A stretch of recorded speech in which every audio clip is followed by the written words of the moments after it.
Good morning, everyone, and I also acknowledge the traditional owners of the lands on which we meet. As Craig said, my name is Ryan Goss. I'm a Queenslander, but I live in Canberra, and I welcome you on this beautiful Canberra spring morning. Thanks to Craig and to everyone who's devoted so much energy and thought, not just to today, but to the work that has led up to today. As Craig said, I'm here because my dad, Wayne Goss, was diagnosed with a brain tumour in the late 1990s. After several successful operations, he lived a healthy and successful life for many years before finally passing away from a recurrence of the tumours in late 2014. But of course, like many of you or your friends and relatives and the stories that we see around the fountain over here, he was much more than his diagnosis. I've been asked to reflect a little bit on his story. So before any of that happened, Wayne grew up in Inala in Brisbane,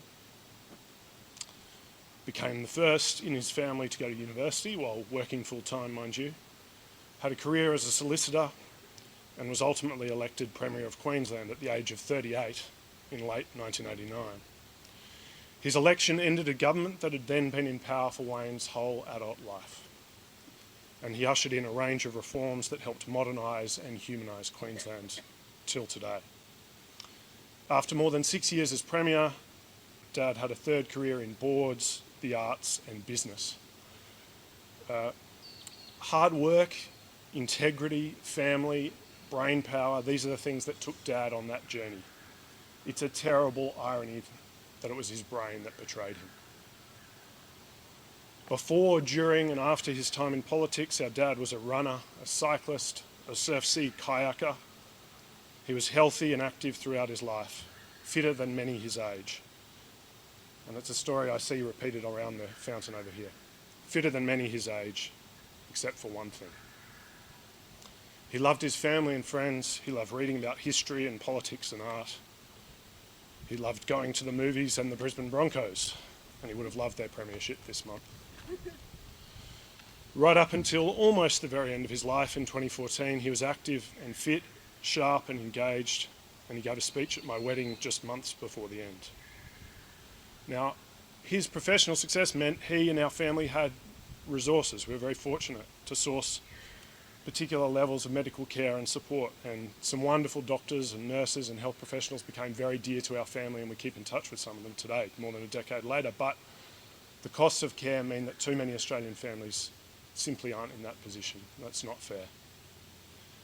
Our family's experience also shows the importance of ensuring support for carers, and I pay particular tribute to my mum, Rogine, and my sister Caitlin, who are in Brisbane today, who would like to be here.